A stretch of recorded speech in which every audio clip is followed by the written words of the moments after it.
Hey there. Hi, can you hear me? I can. All right. How are you? I am okay. Not doing too bad.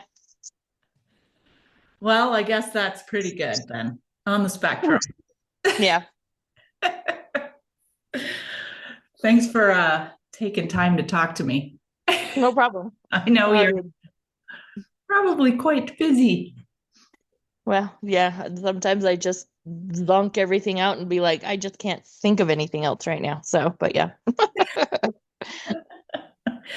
So, kind of a rundown. I have a bigger computer screen right here. So if I look there, that's why, because I can't read Okay. where my camera is. Okay. I need magnifying glass. I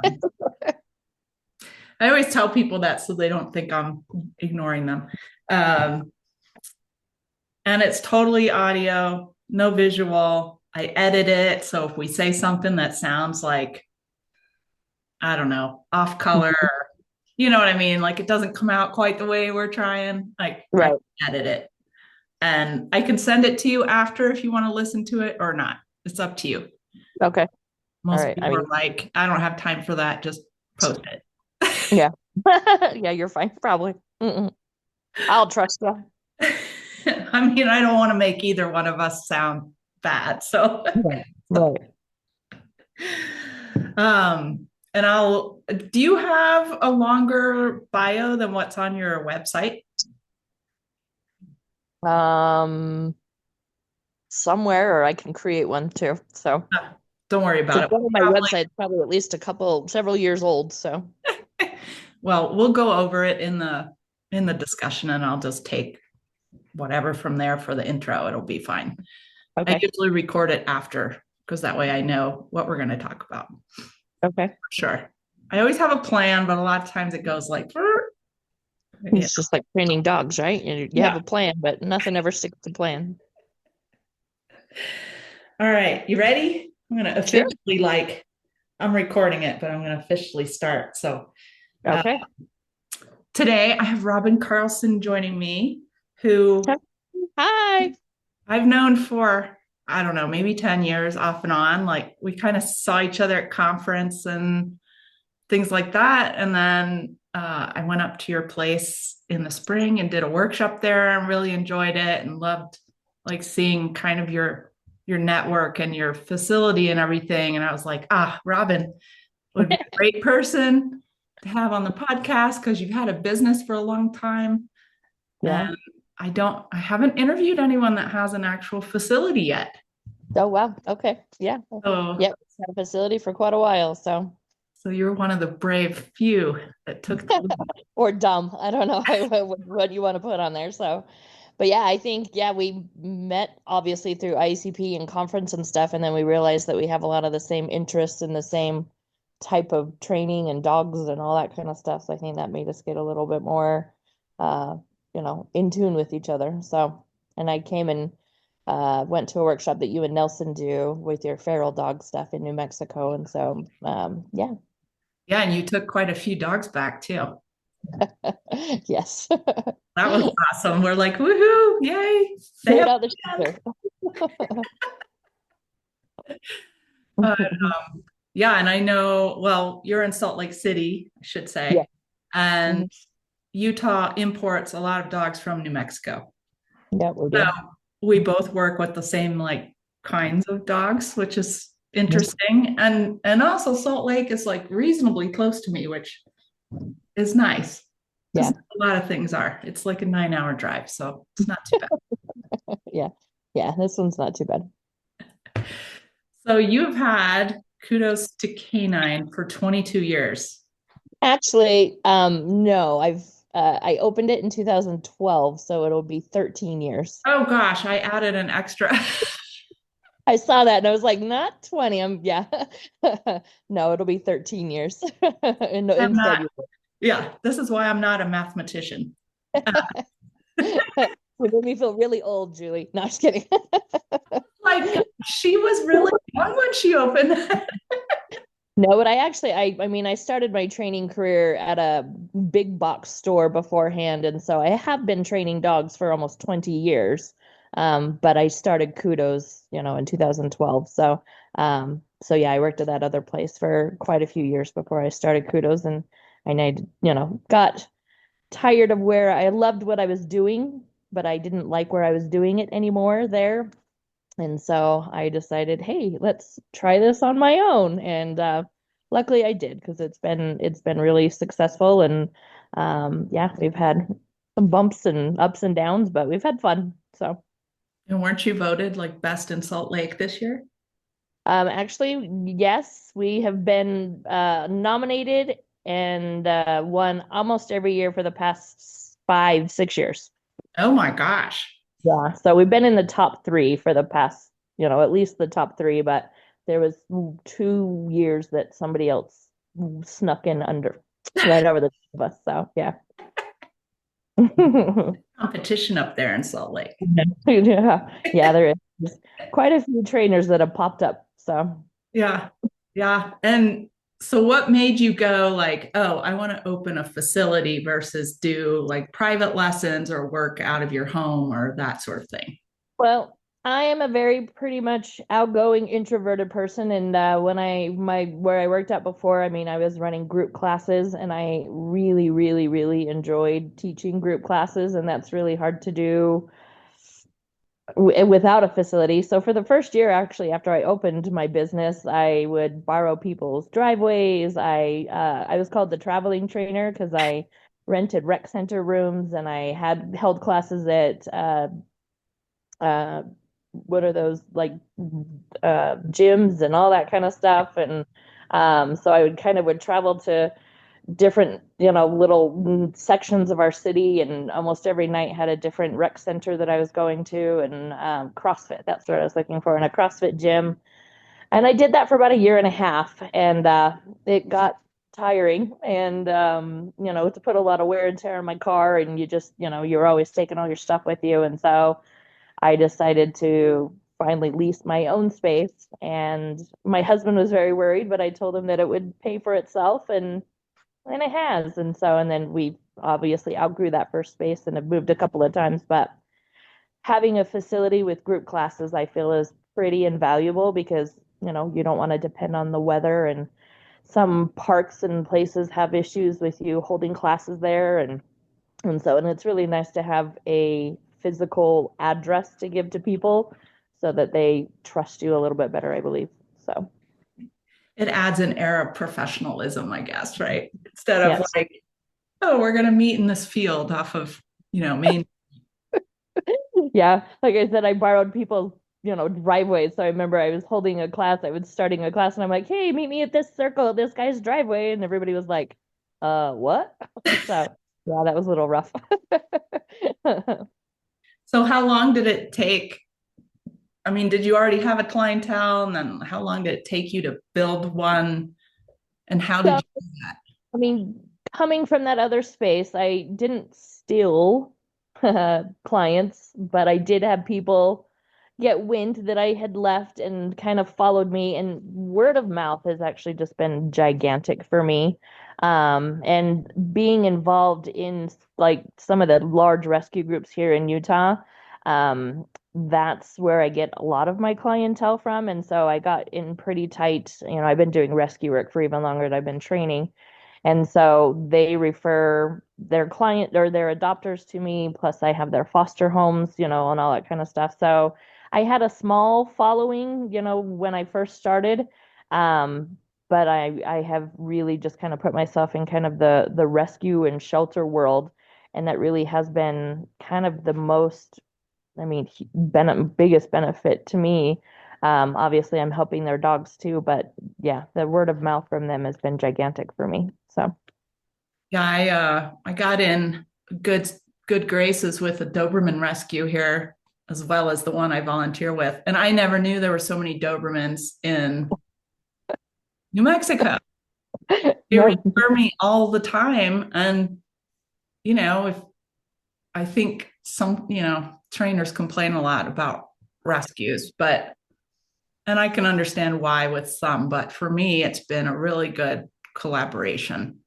I have been, and like I said, I'm on the board of advisors for one of the largest ones here in Salt Lake.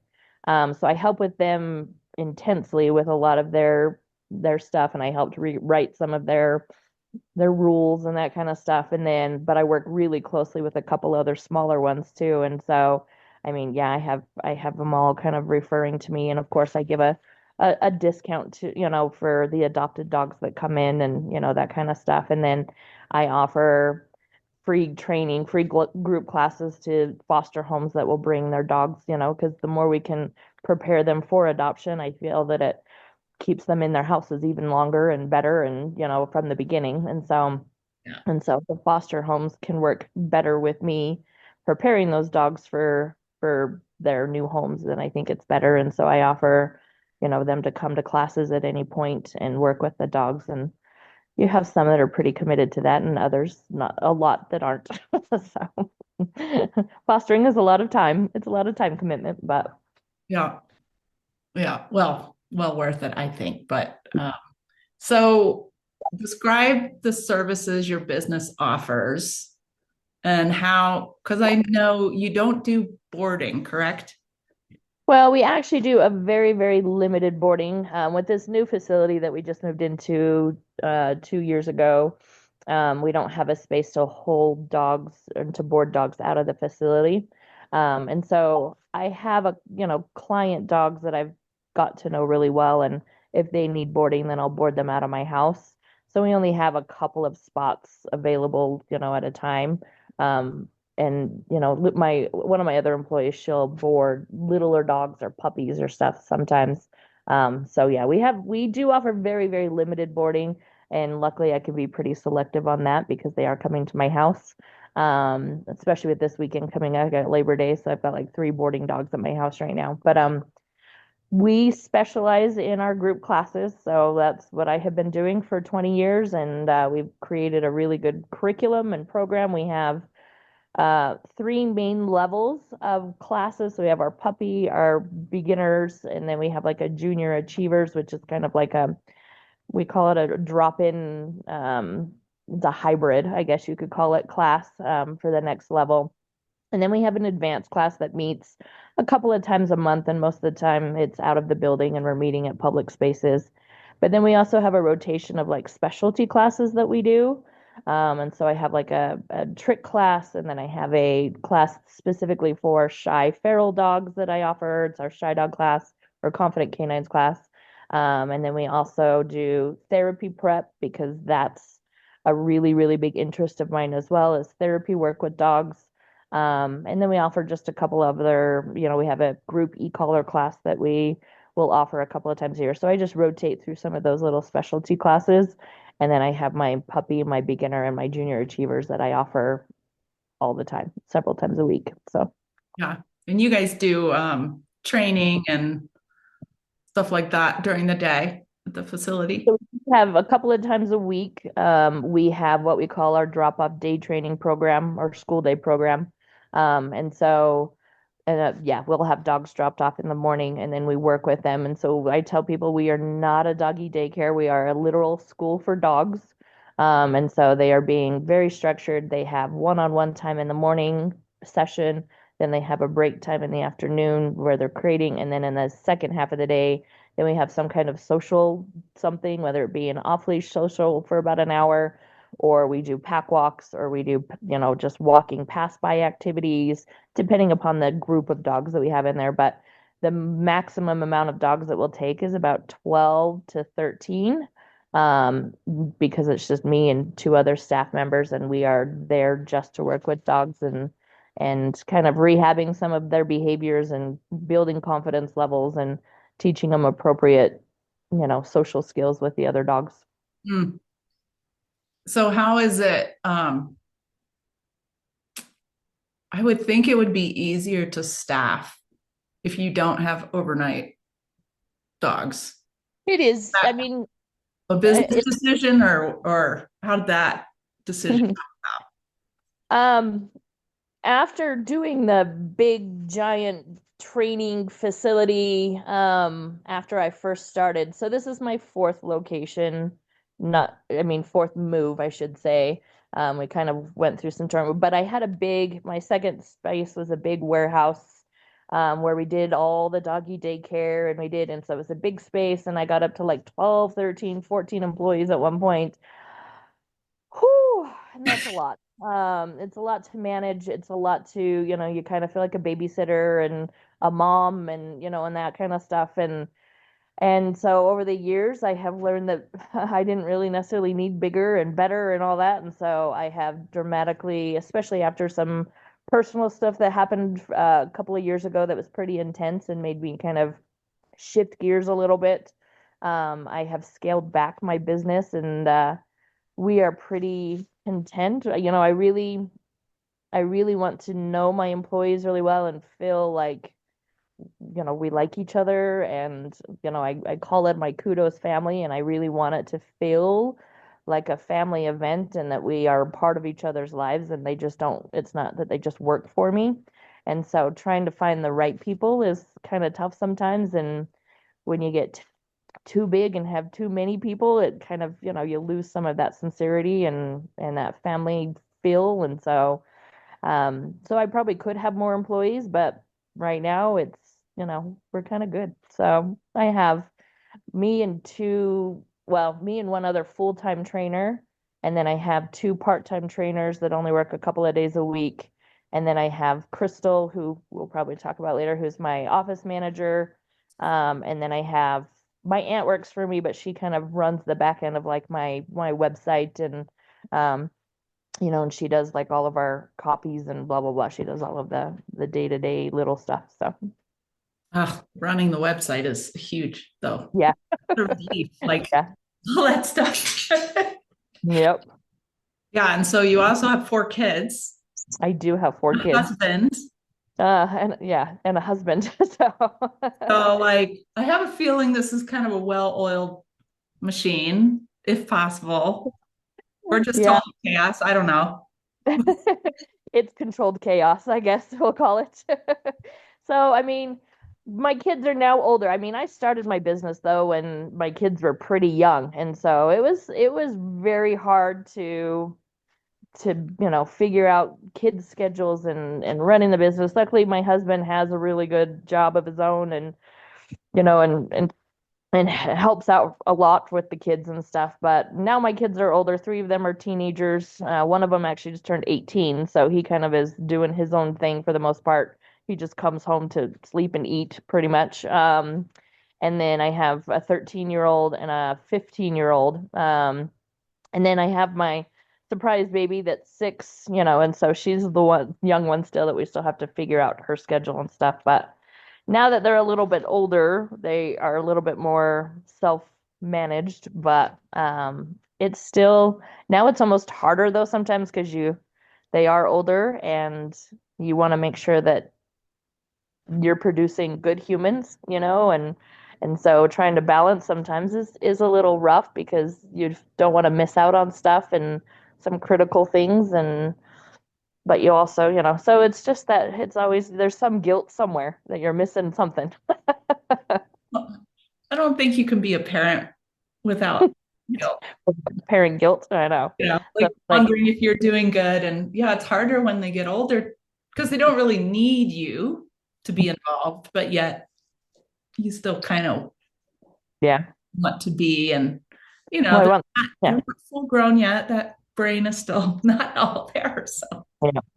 Well, yeah, and we want to know that we're still involved with them and we still care about what they're doing and we don't want them to feel alone, but yeah, it's tricky having teenagers. So, mine are, mine are what, 23 and 26 now? no. So, whew, Yeah. Yeah, it's tough for sure. So, just trying to I would say that's probably, if you concentrate on your family, then you feel guilty because your business, you feel like you're not concentrating on your business. And then if you take too much time and concentrate on the business, then you feel guilty because you're neglecting your family. And so, yeah, there's definitely some of that, yeah. but that. is hard to balance sometimes. Yeah, and so you do have an office manager, Crystal. How long has she worked for you? She has been with me almost since I started, so I think she's going on like I would say 11 years working for me. But we were pretty good friends, and I know they say you're not supposed to hire your friends, but I have a really good friend circle. I have tried to really create one, and we became friends, back at where I used to work, and it just kind of happened that she really just wanted a flexible job that she could do from home some of the times, and so she answers my phones and messages and stuff, and she can do that from home, and then she comes into the building twice a week, and she, we kind of get each other, and so I don't have to explain a bunch to her, or if I'm having a day where I just can't possibly answer any more questions or make any more decisions, and I can just say, you know what, you do it, you figure it out. And she's like, okay, and she does. And so she has definitely, she has been a gigantic thing for me in my business, and so I'm happy that that she is able to work with me, and that and we also communicate really well. So if we are having a day where maybe we have hurt each other's feelings, or something like that, then we can stop and say, what are you talking about, what's going on? And and we've had a couple of those moments, and so the communication is pretty good. We've really tried to make sure that that's really strong with us, is calling each other out on our bullshit if we have to. Well, that's what really good friends can do.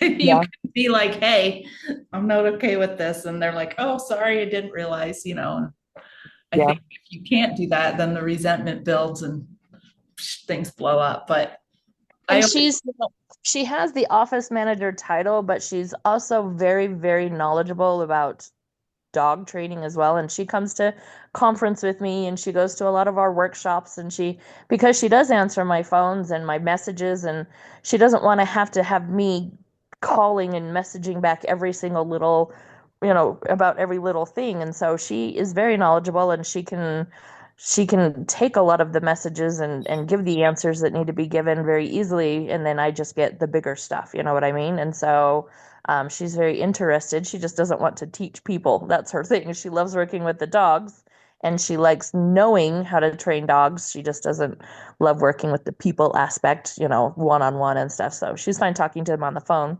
most of the time.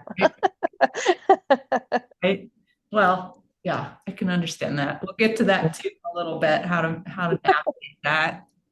But I think, well, I see a ton of stuff on Facebook about people having employees, and it sounds like either they don't actually let the employees do their job, they're too involved, or maybe not involved enough, right? So how have you learned some tips over Oh, the years and how to do oh, that? yeah. I mean, I've definitely had different times of both of those. Like when I first started and started hiring employees, and I was very much one of those people that was like, I'll do it, I'll do it, I'll do it. I mean, even down to like the laundry. I remember one incident, or one moment when I very first opened my facility, and one of my employees was like, you don't have to take all the mop heads home, Robyn. We can wash them. We can go to, and I was like, no, I will do it. I can do it. And it's like, and so I finally, but and then I got to the point where I almost let go too much, and I was, kind of being a little blasé about stuff, and then bad things would happen, and so it's definitely over the years I've had to figure out the fine line to ride where yes, I can give people jobs to do, or I can designate things to them, but I also have to make sure that I'm overseeing them really well, and that kind of stuff. And when it comes to my group classes, and I'm really kind of particular. I've tried to in the past let go of those a little bit, and it's tended to bite me in the butt sometimes. And so now I'm super critical, and now I probably overtrain some of my staff to teach my classes, and they probably are like, "Okay, Robyn, we get it. Go away." But they are coming to Kudos for a specific environment. And I just want to make sure that that's being portrayed, and if I could just clone myself, that would be great. But no, just Now that kidding. technology isn't here yet.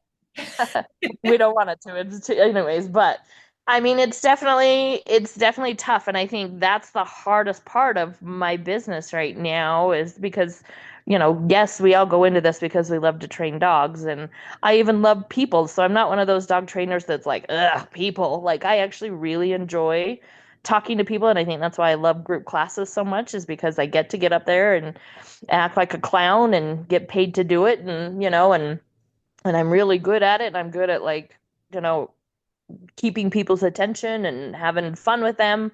Um, but it's just managing people and trying to figure out their schedules and trying to make sure that you're a good person, but also a good boss. And, being the boss is probably the hardest part of all of this. So, Yeah, I mean, I don't have employees. I don't want employees, but I do have to manage a bunch of volunteers.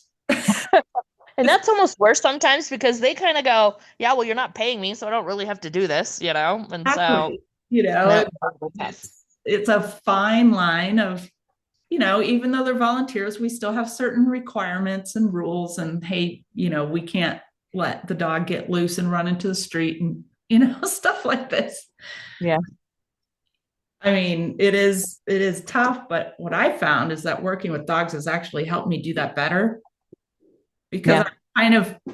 I guess they helped me set some boundaries, even though it was with dogs, and kind of learn how to be fair about it and clear. Yeah. And I realized, oh my gosh, I'm not being clear, you know. Well, yeah, 'cause you have to be clear with dogs, right? You have to give them very clear instructions, and so it helps you with people too. So, and then if not, just put them in a crate. No, I'm just kidding. I'm just kidding. I have threatened with my children. Never actually done it, everybody, not done it. They actually put themselves in a impact crate once to see if they could get out. And I just stood in there like couldn't get out. And then they kind of started to panic. You're like, well, you did it. They did it. I mean, I did. I was like, guys, I don't know. Um, so let me see. Let me read this question real quick. Okay, so let's switch to clients for a little bit because you Okay. have lots of those, especially if you're doing group classes. Yep. So, what would be your advice? And again, I had to learn this too is, you have clients and they're not dog trainers. They're not into dogs like we are. They don't want to spend, 24/7 with training their dog and watching them all the time and all that stuff that people do that tend to like dogs.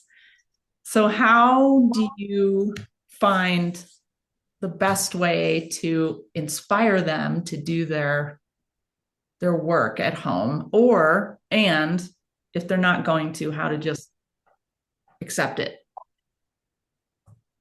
That is tough. The accepting part is really tough, but I have, after stressing about it for so long, I kind of go, I've kind of gone back to that I can't be more invested in your dog than you are kind of mentality. And so, because you have clients and you see the potential of the dog and you see how well it could do, especially if I take a board and train, which I have definitely backed off on board and trains because of this issue right here, because you put your heart and soul and you work with this dog for up to a month or whatever, and then you send it home and it turns right back into the jackass that it was before, or whatever. And so I used to take on quite a few board and trains, and I've definitely backed off of that to help my sanity with that because that's where I would find it the most is where people couldn't keep up with that stuff.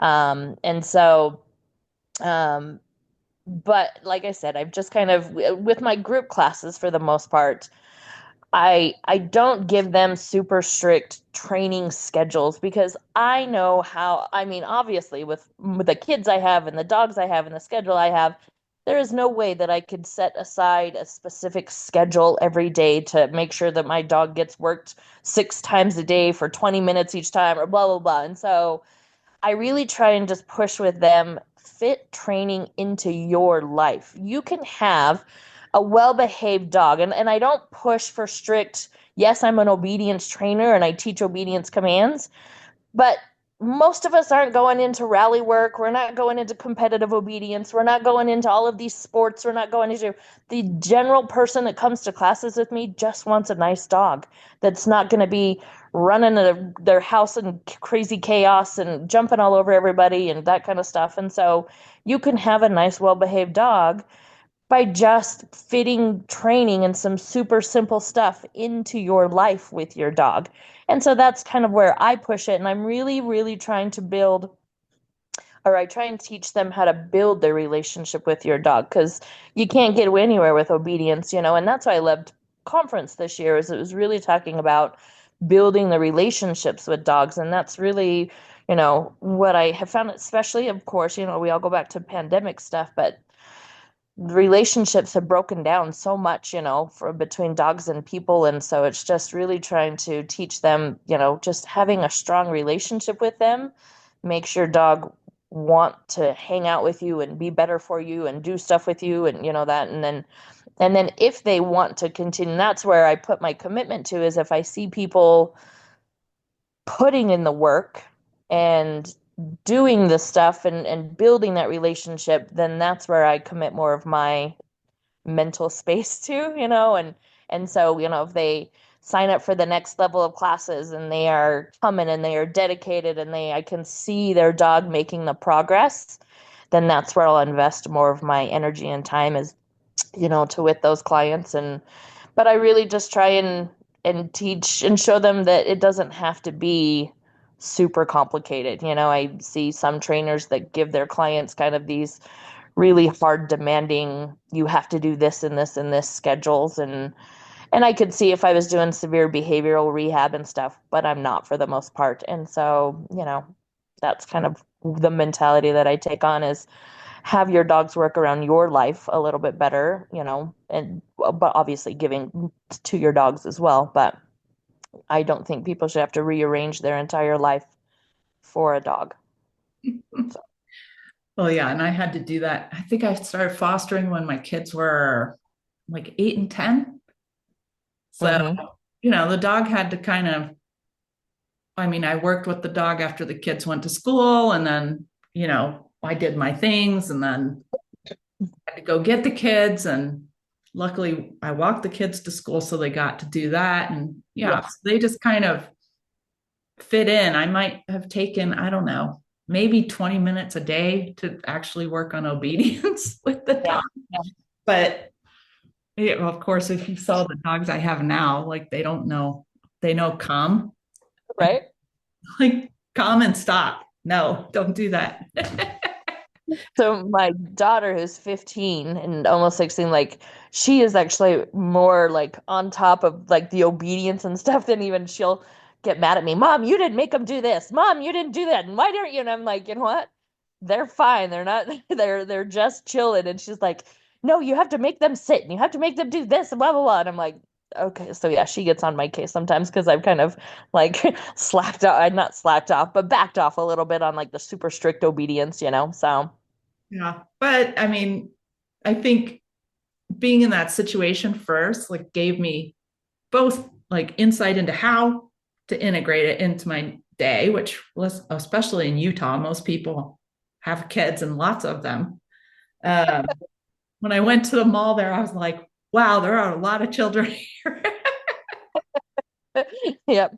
We are the land of the Mormon assault vehicles. So yeah, I big, know. big I mean, vehicles. they were all very well behaved. So I got to like to them because I'm like, great. Um, but it just makes you a little more empathetic. And even if people don't have kids and they work full time and, maybe they have a hobby or another commitment or volunteer, they're not Hmm. going to have all this time really to put into their dogs. And I think even with like more severe behavior, though, people still need to, it might have to be more strict, like how they do it, but still integrate it into their day, I think can be really helpful. Yep. But Yep. yeah, I always kind of I don't know, and maybe it's because I'm a bit older too. I don't see my worth in my clients' results with their dogs. Exactly. I think that's again, I think now that I've been doing this for a while, I think I've gotten to that mentality too, where it's like, I don't need, yeah, I mean, exactly. I don't have to put my worth in their commitment. So, that's if they choose not to continue, then that's their choice. And so I know when that dog is here or what I'm doing is benefit to that dog. And so if they choose not to continue it, then that's on them. That's not me. So, Yeah, yeah. Actually, my karate sensei told me, he's like, my job is to teach you. It's your job to learn. And yep. I don't, it's a simple concept, but I was like, oh my gosh, all I can do is do my best at trying to teach and reach people and try to, maybe alter the way I word things to connect with them and stuff like that. But at the end of the day, it's up to them. Yep, exactly. And that's what my aunt teaches, like, you know, uh, she used to teach like domestic violence classes and stuff like that in the prison. And she would, have people say, ask her questions like that. And she would say, well, I'm giving you the tools, I'm putting them out on the table. It's up to you whether you pick them up or not. And so, it's kind of that same mentality. I'm giving you everything that I know and how to do it. And so you just have to choose if you're going to pick it up and use it or not. So. Yeah. Yeah. I think if you don't develop that skill in this industry, you will crash and burn. Burnout is hard. Burnout is huge, and and yeah. I mean, you definitely go through cycles of that, and have to figure out how to keep going. For sure. So a little bit about training methodology. And I don't really get into, Labels, well, I mean, I think labels are helpful because they give people an idea. right? But I was reading on your website, you say balance with an emphasis on positive reinforcement. So, and since you've been training dogs for a long time, obviously you've experimented a lot, I'm sure. Yeah. And so, explain one, kind of what that means and how you found it to be best for your clients. Well, yeah, I mean, and that's like, so, okay, so I am a balance trainer for the most part, meaning I am open to whatever. Like I have taken the time and money and and everything to learn as much as I possibly can about the different tools and options that are out there. My first go-to is a slip lead and treats, and body language for the most part. And so that's where like the positive aspect kind of comes in where for the most part, a lot of our dogs just kind of need a little bit more guidance with a slip lead, and treats go really far with a lot of dogs if used correctly, and building that relationship. But I am also very aware that that doesn't work for every dog. And so I have learned from many, many different trainers about e-collars and I will say now prong collars are one of my favorite tools for a lot of dogs. When your body gets racked around for 30 minutes straight by Bernese mountain dogs that don't want to listen to you, you put a prong collar on them and go, "Oh, that's nice." You know what I mean? And so anyways, I have I've taken the time to really educate myself so that I can educate other people, but I don't require any specific tool for anybody. But I'm also not going to deny them training if they choose not to use a tool that I recommend either. So if they want to stay on their harness, fine. Let's get you going as much as I can on that harness, which I've had some clients do. They resist the slip lead, they resist, and it's like I'm not just going to say no, I'm not going to work with you. It's okay, then let me show you how you can work with this tool. May not be as effective as what I'm saying, but we can still make some stuff happen. So that's how I kind of put it is, yes, I'm a balance trainer, meaning I am open to any and all, formats and tools, and for the most part, um, but I do kind of lean just a little bit more on the positive side, but I'm not throw cookies at them and hope for the best kind of trainer. So, Well, and I think too, there's so much more positive reinforcement than people realize in, besides treats, right? Like, mhm. I mean, what I saw of your staff and the people at the workshop I taught there, I mean, some great, really great, like young trainers. Mhm. It just makes me happy because I was Yeah. like, these kids are awesome. They're the future of our industry. I hope they stay in it and continue to learn because they were fantastic. Yeah. Um, but it's like, what was I saying? I got sidetracked with the kids. I get so excited about them. I'm like, but it's like there's so much more positive reinforcement in so many ways, especially with like dogs who are scared. And, for them, like getting out and going for a walk is a huge positive reinforcement. You don't, and even like forming a bond with a person is a Yep. is a reinforcement. And I think we get so stuck on these labels and like two ways that we forget about all the ways we can actually reinforce behavior as well. So, I mean, that's to me what I loved about conference too. And just for anyone listening, we're talking about ICP conference, International Association of Canine Professionals. How long have you been a member? Since 2014. Okay. I think I'm like 10, almost 9 years, maybe 10.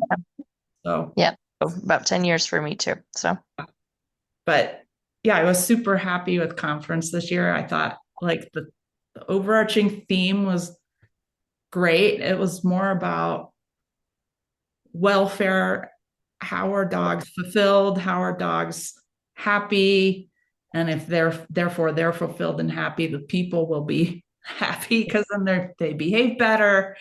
And how can the people help the dog, reach that instead of more an emphasis on particular tools? It was more an overarching mindset that I think like balance training gets such a bad rap because people assume it's all e-collar and prong collar and only corrections, which is not the definition of balanced at all. Um, well, it's funny because you take the word balanced, right? Which is like equal for both sides, and but for some reason it has become, to some people a negative thing. And, and it's like we're balanced, meaning we can do both. Like we can use tools appropriately, effectively, but we don't have to, or, we shouldn't have to be, use tools and, whatever. So, yeah, yeah. But yeah, I really enjoyed conference this year and I was happy to see it like sold out and yeah. Yeah, I'm excited for next year. So it's closer to us this time. Yay! I know both of us can drive. It's in what, California, I forget. Oh, Newport Beach. That's right. Yep. Yeah, so I'm pretty excited this year for conference next year. So Yeah, the hotel looks awesome too. um, let's see, where is my this is why editing is good because I can be like, okay, hold on, let me read my things. So, yeah, so explain a little bit about dog rescue, how you got involved with that, because I know it's always a good story how people even discover there is dog rescue. yeah. Um, and then like how did because you did that first, is that right? Yeah, so I actually got involved with No More Homeless Pets here in Utah and Best Friends back when I was like 17, I want to say. Um, so I started volunteering just with, some of the facility. They used to have an adoption facility in one of the malls around here. It was called Suburbia.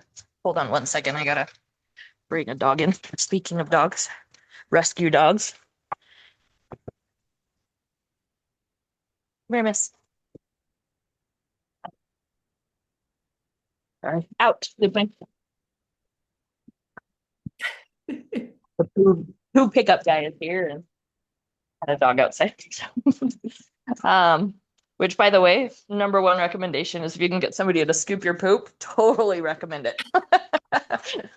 Anyways, so I started volunteering, and it's funny because growing up, I was never like, oh, I love dogs and I love them, and so I don't remember being like one of those kids that was like super obsessed with dogs or animals or anything. I mean, we had dogs, but we were one of those families that our dogs were just kind of there. I mean, we weren't good dog owners, I will say. I was, single mom, and we just had a dog that ended up getting hit by a car and blah blah blah. And so, um, but I, as I was getting ready to graduate high school, I was just kind of looking for something to fulfill. I was feeling a little blowing in the wind a little, and so that Suburbia place opened up in the mall, and they were looking for volunteers. And I had, had some dogs at home. I had like two dogs at home, and I was like, well, that might be kind of fun.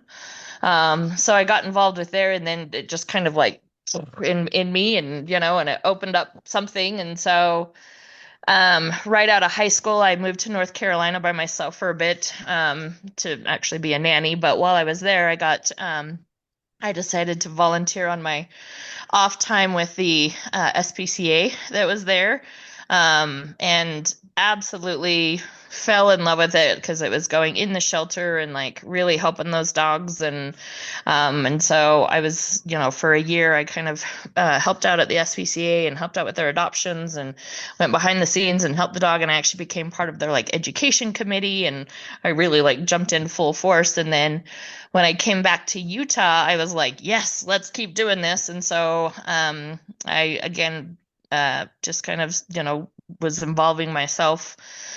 Went back to volunteering for a bit, and then I actually got a job at the Humane Society of Utah, doing outreach and coordinating, taking dogs to adoption events and that kind of stuff, and really, really liked it, and kind of got really involved, and then eventually built up enough experience that I became the manager of one of a different rescue group here in Utah. And so I managed Wasatch Humane for about 2.5 years. And that was a lot. Rescue work is a lot. It definitely can be very life consuming, and I let it consume my life at that point. And so as I've gotten a little bit older, and my husband has threatened me. No, I'm just kidding. But as I've, had more of a life, then I've scaled back some of the rescue. And so, I also tried the vet tech thing and all that kind of stuff. But when I started my business, I knew I still wanted to be involved in rescue, but make money too. So dog training, has kind of been to bring them together and educate people so that we hopefully don't have as many dogs in shelters or being turned over for really silly things like, jumping on people or barking, which that will still happen. But, I feel that if we can just hopefully get more education out there, and, then I think that helps a ton. And so I've just been involved in rescue and, working with rescue groups for so long, and I see a huge, when I had people ask me how to get involved in dog training, that's actually one of my recommendations, is to go and find a group or a shelter to really kind of hold on to. Because when I was younger and volunteering, I listened and I absorbed as much as I possibly could from anybody who knew anything more than I did. And so I learned a lot just from the other people who did rescue with me, like the people that had been doing rescue for a long time. And, I know a lot about cats because I listened to the lady talk about litter training cats and how to best go about that. And, and the people that, have just been doing this rescue stuff and having dogs that, in their house and learning as much as you can. And, yes, they can be on the softer side of stuff. And so I have, tried to find a good balance between, being that rescue part, but also having a trainer brain with it. So, yeah.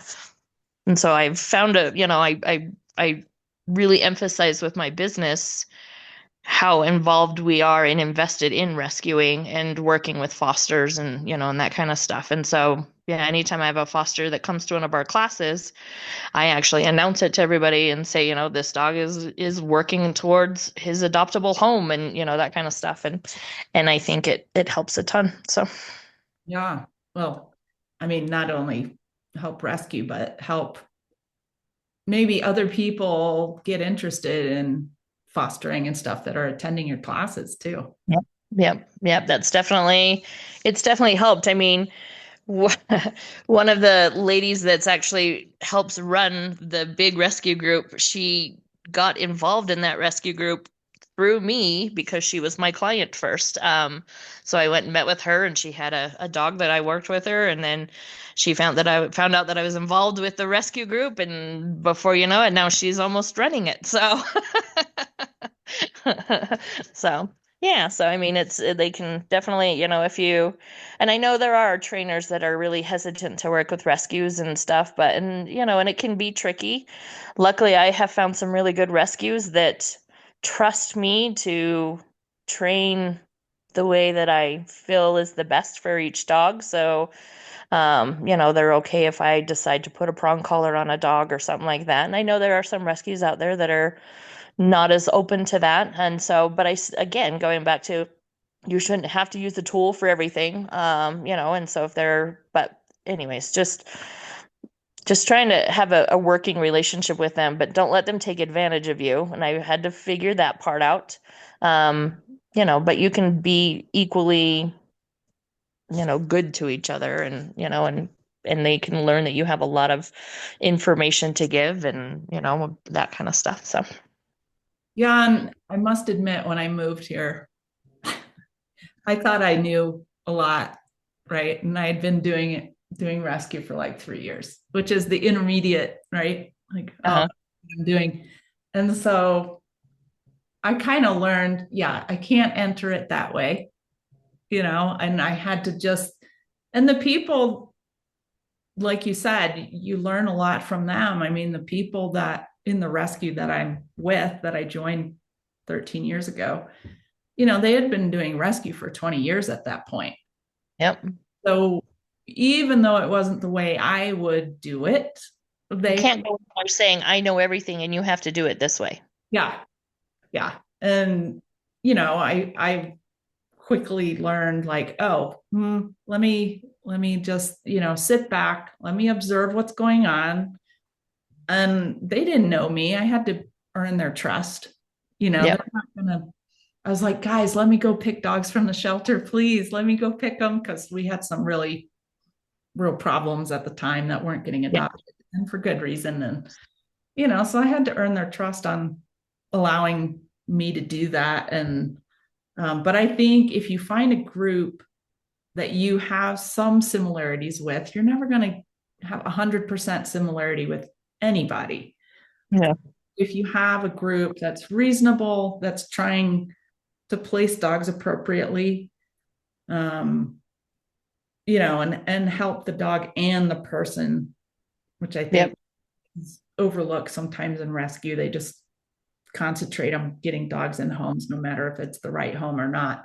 Right. You find that group, you can really, like you said, collaborate and form a really strong relationship. And I Yep. don't know, I really value my rescue people. We have a good network, and there was some study that came out, if you have a sense of community, you live longer and all this. And I'm like, check, you got that, you know. Yep. Yep. So and I mean, that's how I learned how to train dogs, was fostering dogs. Yep. Was doing, Yep. Those, you're doing it, getting in the day-to-day grind with them and, and fostering and, and, going to the shelters and working with them there. And yeah, I mean, that's exactly how I have learned a lot of what I have learned because I mean, yeah, working with these dogs that it's a little tough sometimes because you don't always have that committed owner, so you have to decide how much work to put into a foster dog or or that kind of stuff. But I mean, that's and it's I find it very rewarding. My husband has a little bit of a harder time with it, but especially when I have weak moments like I did last weekend and took in way too many foster dogs, but it's fine. It's fine. We're dealing with it.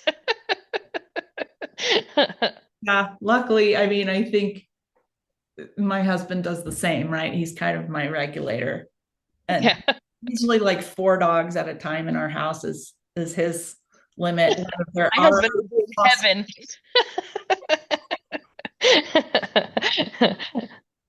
but and I mean he's good with the dogs in his own way too. So I think he's okay with it. He tolerates my nation, you know. It's important to have a supportive spouse, but one that'll also be like, okay, no. We're treading on ice here. Yeah, I'm like kind of, well, Ryder's been here for 8 months now, so my brother is supposedly adopting him, but the longer he's here, the more he proves himself, valuable. Yeah. He's so good with other dogs, I'm like, this dog could help so many dogs. Yeah. But yeah, I think if you can, and also if you can find a shelter that'll like give you that trust to kind of experiment a little. Yep. Go, well, let me try this, let me try that, because a lot, I mean, and sometimes they almost have to get to a point of desperation to ask Yep. you for help. but I agree. I agree. Yep. but Yeah, and that's probably the hard part is finding that facility or that group that you can, have that relationship with. And I've gotten really lucky and but I've also proven myself to them, and the rescue group that I worked the closest with, I mean, they started about the same year that I did, and so I just kind of I had been working with other rescue groups and then jumped in with them at the ground and and showed them that I kind of I was able to show them that I know what I'm talking about and and so was able to get in with them pretty quickly and or easily I should say, but yeah, and I think it's just and like you said, and pretending like you know everything and building that relationship with them and and then having maybe some specifics that you like, so if you have particular breeds that you like working with and and particular types of dogs like feral dogs. So, I've rehabbed quite a few feral dogs for the groups and and so that's kind of where I put my specialty as is fostering is, you know, your five, your super shy feral kids and that kind of stuff. I don't necessarily want all the really naughty dogs all the time. yeah, for sure, give me a nice feral dog any day over That's the what I said. I will take one of those anytime over this dog that wants to bite people. yeah, yeah, or just super unruly, destroys the house, maybe doesn't want to get along with dogs, Yep. problem. But yeah, do your kids help with the foster dogs? My oldest daughter helps me the most. Like I know I can, if I'm not at home, I can trust her to take care of the dogs. And, if I have to leave for a night or something, then like, she'll take care of them. My boys will let the dogs out if I ask them to, and I have to give them explicit instructions sometimes, but they don't like want to go above and beyond or do any kind of like walking or training or anything with them. We have a couple of puppies here right now, so they don't mind going out and playing with the puppies. But yeah, my oldest daughter is pretty helpful, and then my youngest is, she likes to tag along with mom and do what she can. But yeah, my oldest daughter is really good, and I ask her if she wants to be a dog trainer, and she's like, not like you are. If I was to go into dog training, I'd go into. She wants to be Joel pretty much, and do movies and TV and stuff with dogs, but she doesn't want to work like I do with dogs. That's funny. I know my daughter for a while. Well, she would help me during the summers, particularly. We usually foster litter puppies. Yeah. And and then later she's like, I don't want to do that, But I don't know if it was more, well, she's not doing it, which is totally fine with me. But she is training her cat. Oh, that's cute. That's really cute. I'm like, yeah, you guys are too young. You're not home enough. Like, get a cat. Don't get dogs yet. fine with me. They need to be ready. It's a big commitment, Well, but yeah, my daughter's, I mean, she pled her case for a husky 2 years ago. She really, really wanted a husky, and I was like, oh God, of all the breeds, of course you want a husky. And I said, so wait till summertime, you're out of school, and if you can find a decent husky in a shelter, and we will take it in and foster it. And she did her homework, and she researched, and went and met with a couple of huskies, and we found one in a shelter, and we have a very well behaved husky. Lainey brought her in and has put a ton of time and energy and commitment into her, and she puts her in all of my classes, and she's worked with her, and so we have a husky that's off leash trained, and is actually really well behaved. And so yeah, we have, Lainey has that to kind of, and then her Rottweiler that we adopted 6 years ago, she did dock diving with her until she blew out her knees. So her and her Rottweiler did dock diving together. So awesome. Wow. yeah, so yeah, she's pretty good, and she'll help out a ton. So Yeah. Well, training for those movies. yep. But the boys don't want anything to do with it. Yeah, I never made my kids do any more than they really wanted to with that. And unless I wasn't home and the dogs needed to go outside. That was about it because I felt Yep. like it was my thing and it wasn't fair to like push it on them. And Yep. my husband's about, he'll feed the dogs and let them out and walk them, but I don't expect him to sit out there and, I don't know, do any kind of intensive training. Uh, Yeah, no.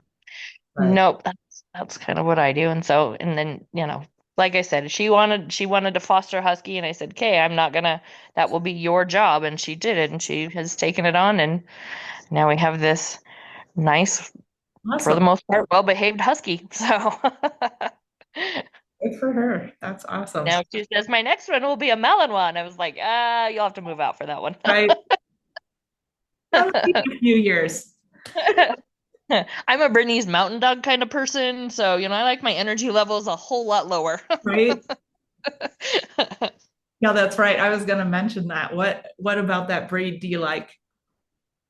I don't do well with super anxiety ridden breeds. So like a lot of your really intense breeds just are really prone to anxieties, and so that's why I'm very drawn to kind of chill, and for the most part, burners have a pretty low anxiety, behaviors, and they're supposed to be good with everything, and especially with the job that I have and bringing in the dogs that I do, I need dogs that are just, hey, go with the flow kind, and they don't have extensive amounts of exercise requirements, because again, with the job that I have, I can't guarantee that I'm going to be able to go out for, 6 miles every day to exercise a dog or whatever. And so they can have the energy and do what you need them to for the most part, and then they can just chill. And so I just really am drawn to the personality of a burner.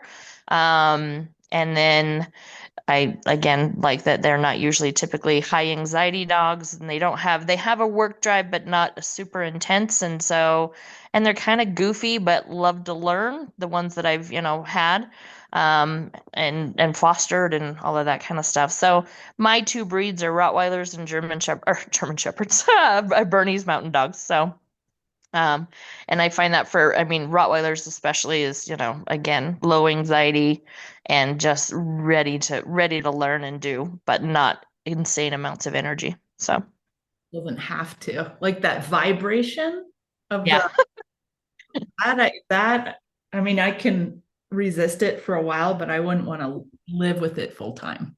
yeah, no, And even yeah. though, I mean, Tipton's got some definite drive, but he also can really take a good nap too. So Yeah, so burners are definitely my breed, and I actually just got signed up to foster with Burner Rescue, National Burner Rescue. So I'm pretty excited for that, and waiting for them to let me know when there's a burner close to here. So And yeah, and if there's one that comes into the shelters here in Utah, then I tend to get contacted about it. And so I fostered quite a few and had a couple and have lost them both. So I'm a burner girl without a burner right now. So Yeah, my brother has one, and she's very adorable and suits their lifestyle perfectly. Yeah. yeah, Yeah. She'll go on hikes and walks and things, but doesn't have to. And yeah. loves I that. think one other reason I love them so much is for the most part, again, they're supposed to be good with everything. And I am very into therapy work with dogs. And so I actually am an evaluator for intermountain therapy animals and all that kind of stuff. And, so for the most part, burners have that personality that does well with therapy work and stuff. And so I'm looking for my next therapy burner. So since mine just well, he passed away. So I think that draws me to them as well as their their readiness to kind of go and help people feel better. That's what I'm trying to say. Yeah, they definitely have that. Hmm. I mean, the big old plus the big old melon head. I mean, they're very cute too. But, Yeah. Big old teddy bears. yeah, yeah. But all right. So last question, which I Okay. I've forgotten to ask people the past couple interviews, but what have dogs taught you? Um, well, let's see. That one's a tough one. No, it's I kind of a big question, but my podcast is called What Dogs Have Taught Me. So probably asked that, right? I got 45 minutes of it, of what I taught me. Dogs have probably, well, they've taught me humility for one, and that not to take yourself too seriously. Because especially when I first started dog training, it was kind of like, I'm gonna jump into this and I'm gonna know everything and do everything and help everything and be everything and sometimes they just say no, you're not. And so they, I think they humble you and that kind of stuff. But I've also formed some really, really tight connections with people through dogs, through my business, through rescue work. And so it sounds kind of weird, but they've taught me, how to have some deep love for people and for animals and dogs. I mean, but also you can't go into this with just love. Yes, I love dogs, but sometimes you also have to learn how to take a step back from them too and not let them take over your whole life because I let that at a time and I about lost my relationship with my husband before we got married and lost my place to live and because especially in the rescue world it just kind of becomes overwhelming and so it really I learned, hey, you have to kind of take a step back from them sometimes and not let them consume everything about you. And so I don't know if they taught me that or by being, I don't know, too much or whatever. So I don't know. That's a tough question. So, but they've definitely fulfilled my life. So, everything about my life is pretty much surrounded by dogs. So, Yeah, I know. I hardly have. Do I have? I have a few handful of friends that don't do dog stuff, which I made through my kids. hmm. Other than that, it's like dogs everywhere. I'm like, ooh, maybe I need to diversify this a little bit because Yeah, like I said, I mean, you find those people, and I mean, like I said, most of my friends I have through the dog world, and they're really tight friends, and even some of my clients have become very good friends of mine, and I have clients that have been training with me for 6 years now because of our friendship, you know what I mean? And they get new dogs and bring their new dogs back, and so it's just creating that relationship and how to keep those relationships, I think, alive through dogs. So, yeah, and I found that in rescue, you learn who you can trust, yes. you can't pretty quickly, and especially if there's a problem, like some kind of emergency or I don't know. You have to trust people when you go and trap some dog that lives under a trailer. You have to rely on everyone doing their part of that for it to work. And I think it just puts, I don't want to say a strain on the friendship, but it's kind of a little, how do I put this? Important, or I don't know. It builds a level of trust. Hmm.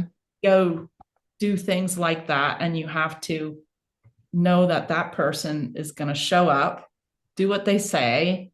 Even if you're just doing like a, I don't know, home visit or coordinating medical care or all this Right. stuff, that you build this relationship. And I don't even really talk to those people all the time, but I know if they're there, if they'll be there if I need them for sure. Well, and so I'm going to go back then to, on that note, actually, what have dogs taught me is accountability because on dogs, you have to be held accountable for them as well. And you have to build that trust relationship with them. And so I think that that's probably thinking about it, what they have taught me the most is how to have that commitment and accountability and so that you can build that relationship and especially dealing with feral dogs and fearful dogs and they have to have so much trust in you in order to be able to come out of their shell and so and having that patience level with them and not forcing them into things too quickly and but also building that trust so that they can trust to follow you into things that makes them a little bit more nervous and scared and that kind of stuff. So that will be my answer is dogs have taught me how to like really hold myself accountable for things and to build that reliability with people and with dogs. So Yeah, true. Because if a feral or fearful dog doesn't build trust with you, it's all on you.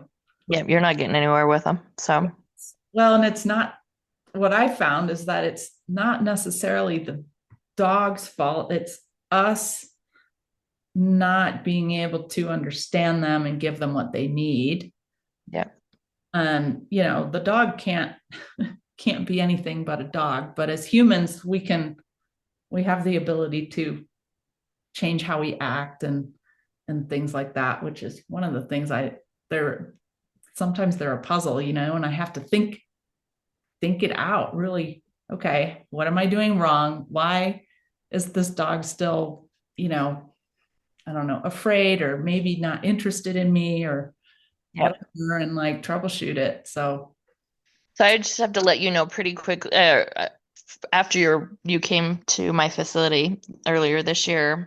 I was just recently working with a really shy golden retriever that had zero confidence level, and their owner. We were doing some one-on-one stuff, um and I hadn't really done a lot of this in the past. And then when I saw you doing it at your workshop, um, so we decided, after it was our third session or whatever, and we're at PetSmart, and the dog's like having a moment. And I told her, I said, I just want you to go point at some random thing on the shelf and as soon as she started going, oh my goodness, look at that, and pointing at it, the dog was like, oh, what are you doing? Looking at? And so he went right over there, and she kept doing that a couple of times, and that dog just started walking around with this happy tail and so excited. And I was like, oh, Julie, I love you. So that was one that I hadn't used a lot in the past, and so it was pretty exciting to see that. So I know it's very interesting how that works. yeah, I mean, it goes back to building that relationship with them, because that dog didn't want treats, it didn't want pets, it just wanted to have a common interest in something with her. So yeah, people underestimate the power of the dog just wants to connect with you. They yep, really do. Like for millennia, we've done that, and we don't have to anymore to survive. So I think we forgot, but I'm glad it worked. yeah, yeah, he was a pretty happy boy walking out of there. I've had a couple of people after conference be like, "Oh, I went and sniffed with my dog," and blah blah blah. So they're like, "It worked." I'm like, "Good, awesome." So yeah, All right. Well, thank you so much no for problem. being on my podcast and sharing all your knowledge. And, if I don't want to put this out there, but I'm sure you wouldn't mind mentoring others. No, not at all. I'm definitely one of those trainers that knows that there's way too many dogs for us to be hoarding anything or whatever. And so, and the more we can get people, knowledgeable people out there working with dogs, the better. So I welcome anybody anytime to come and shadow classes and to come hang out with us. And yeah, so yeah, come find us. Yeah. If you're in Salt Lake, stop in, say hi to Rob. Yep. Yep. Well, awesome. Thank you. I'm gonna hold Thanks. on and stop this thing.